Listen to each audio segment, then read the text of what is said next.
Is the caretaker government of Bangladesh and those associated with it now getting entangled? This situation stems from the resignation letter of Prime Minister Sheikh Hasina. Where is that resignation letter?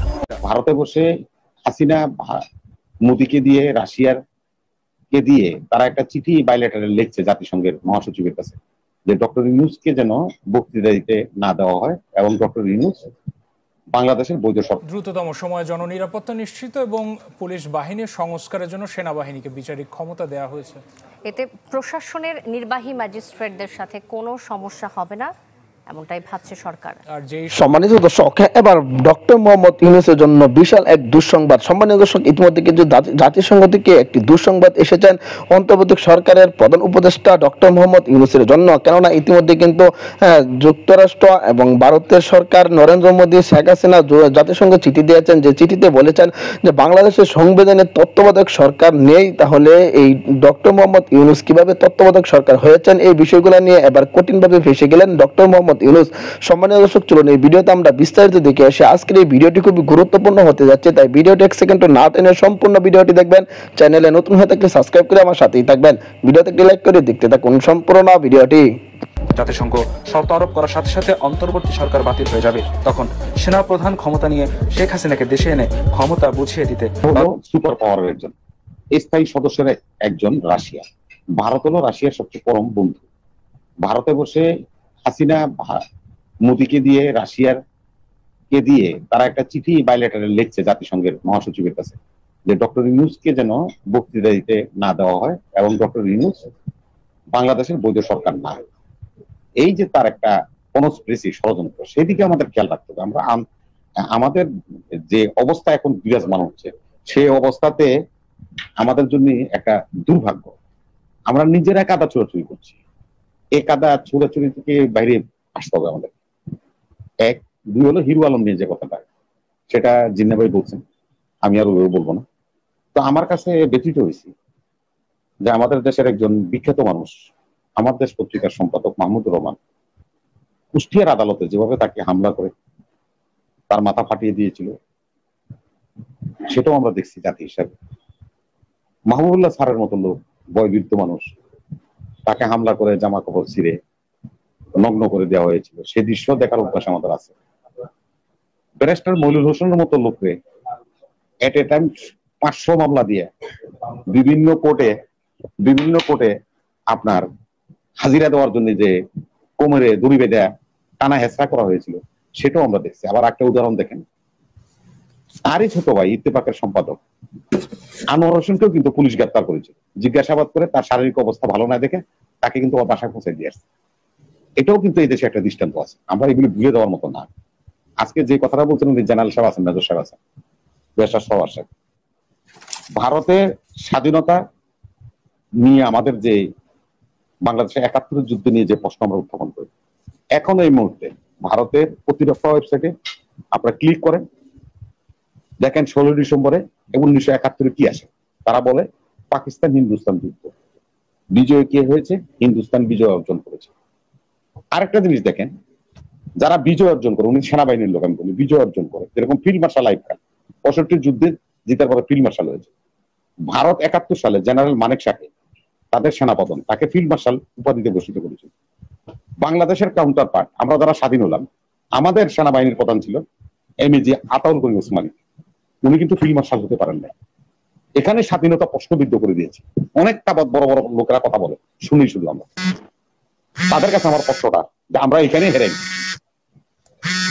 আর একটা জিনিস ভাই, নয় হচ্ছে আজকে আমাদের নেতা তারেক রহমান সাহেব, আমি সকল দলের কথা বলছি আপনাকে শুনে, আমরা যখন বিভাগীয় সম্মেলনগুলি করতেছিলাম, তার আগে আমাদের সাথে 20 দলীয় জোট ছিল, সেই জোট আমরা ভেঙে দিছি। তারপরে যে আন্দোলনটা আমরা বাংলাদেশে করেছি, সেটা হলো আমরা যুগপত আন্দোলন। তার মানে হলো বিএনপি, জামাত ইসলাম, হেফাজতে ইসলাম, চরমনাই, মান্নাবাই, সাকিবাই বা অন্যান্য আরো 60টা দল আমরা ঐক্যমত্যে পৌঁছেছি। সেটা হলো রাষ্ট্র সংস্কারের 31 দফা, সেটা প্রণয়ন করা হয়েছিল। সেটা কিন্তু তারেক রহমানের একা সিদ্ধান্ত, বিএনপির একা সিদ্ধান্ত না। যে দলগুলির কথা আমি বলছি সরোয়ার ভাই, সকল দল বসে এটা নিয়ে বহুত কিছুই হয়েছে, আন্দোলন বারবার পিছিয়ে গেছে। মতানৈক্য হয়েছে, তারপরে কিন্তু আমরা এই 31 দফা রাষ্ট্র সংস্কারের এটা সকল দল স্বাক্ষর করে তারপরে আমরা যুগপৎ আন্দোলন শুরু করেছিলাম, বিভাগীয় সম্মেলনগুলি এবং অন্যান্য আমাদের বিভাগীয় সমাবেশ থেকে আরম্ভ করে 28 তারিখ পর্যন্ত আমাদের যুগপৎ আন্দোলন। এই 31 দফা সংস্কার, সেই সংস্কারের প্রথম কথাটা হলো কি, যে সেটা হলো যে আমরা একটা জাতীয় সরকার গঠন করব। জাতীয় সরকারটা কি, সকল দল অংশগ্রহণ করলো, একটা দল হয়তো বা কোনো আসন জাতীয় সংসদে পেল না, তাকেও সরকারে আমরা নিয়ে আসবো, বঞ্চিত হবে না। এখন দানের শীষ বেশি ভোট পাইবো না পাল্লা মার্কা বেশি ভোট পাইবো না কুড়াল মার্কা বেশি ভোট পাবো, এটা দেখার কিছু না। এই 31 দফার সাথে তো আমরা ঐক্যমত, একমত হয়ে 31 দফা ঘোষণা করা হয়েছে। কিভাবে প্রধানমন্ত্রী বারবার হতে পারবে, 2বারের বেশি হতে পারবে? এখন তো নির্বাচন না আপা, নির্বাচনের বিষয়টা তো এখানে আমাদের রাষ্ট্র সংস্কারের জন্য যে 31 দফা প্রণয়ন করা হয়েছিল প্রতিটি বিভাগে, পুলিশ বিভাগ বলেন, সাংবিধানিক সংস্থাগুলি বলেন, যেমন নির্বাচন কমিশন, অন্যান্য যারা আছে, হ্যাঁ, সবকিছুতেই কিন্তু আমাদের 31 দফার মধ্যে।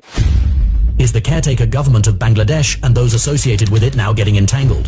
This situation stems from the resignation letter of Prime Minister Sheikh Hasina. Where is that resignation letter? Does it even have any basis? Despite the release of numerous documents, no media outlet has yet presented any image of Sheikh Hasina's resignation letter. There is no evidence of it in any official document. Sheikh Hasina has temporarily left the country, not as an act of resignation, but rather to control the situation and minimize bloodshed. She is currently in India, using a diplomatic passport granted by virtue of her position as Prime Minister. Some international media outlets have recently confirmed this information. Stay tuned with us to get more updates on this developing situation. দর্শক, আশা করি সকলে পুরো ভিডিওটি দেখলেন। এই video সম্পর্কে অবশ্যই আপনাদের মূল্যবান মতামত ভিডিওর কমেন্ট বক্সে লিখে জানাবেন। সম্মানিত দর্শক, ইতিমধ্যে কিন্তু আপনারা ভিডিওর মাধ্যমে দেখতে পেরেছেন ডক্টর মোহাম্মদ ইউনূসের জন্য যে দুঃসংবাদটি এসেছে জাতিসংঘ থেকে এবং আওয়ামী লীগের যে সুসংবাদ, সেই বিষয়গুলো নিয়ে এই ভিডিওতে আপনারা দেখতে পেরেছেন যে বাংলাদেশের সংবিধান অনুযায়ী সাবেক প্রধানমন্ত্রী শেখ হাসিনা এরকম একটি কার্যকর করে গিয়েছেন যে বাংলাদেশের সংবিধান অনুযায়ী কোনো তত্ত্বাবধায়ক সরকার কেউ হতে পারবে না। তাহলে ডক্টর মোহাম্মদ ইউনূস কিভাবে প্রধান উপদেষ্টা এবং তত্ত্বাবধায়ক সরকারের প্রধান হয়েছে, সেই বিষয়গুলাই নিয়ে কিন্তু এবার তোলপাড় সৃষ্টি হয়েছে জাতিসংঘে। ইতিমধ্যে কিন্তু যুক্তরাষ্ট্র, মোদি, ভারতের সরকার তারা চিঠি দিয়েছেন যে ডক্টর মোহাম্মদ ইউনূস তত্ত্বাবধায়ক সরকার অবৈধ। এই বিষয়গুলো নিয়ে কিন্তু এই ভিডিওর মাধ্যমে আপনারা কিছু প্রতিবেদন দেখতে পেরেছেন। সম্মানীয় দর্শক, এই বিষয়গুলো নিয়ে যদি আপনাদের ব্যক্তিগত কোনো মতামত থেকে থাকে অবশ্যই ভিডিওর কমেন্ট বক্সে লিখে জানাতে পারেন। এই ধরনের ভিডিওগুলো সবার আগে পেতে অবশ্যই চ্যানেলটাকে সাবস্ক্রাইব করে পাশে থাকা বেল বাটনটি অন করে রাখবেন পরবর্তী আপডেটগুলো সবার আগে পাওয়ার জন্য। আজকের মতো ভিডিওটা এখানে শেষ করলাম। দেখা হচ্ছে পরবর্তী কোনো এক নতুন ভিডিওতে। সেই পর্যন্ত ভালো থাকবেন, সুস্থ থাকবেন, এই কামনা করে বিদায় নিলাম। আসসালামু আলাইকুম ওয়া রাহমাতুল্লাহ।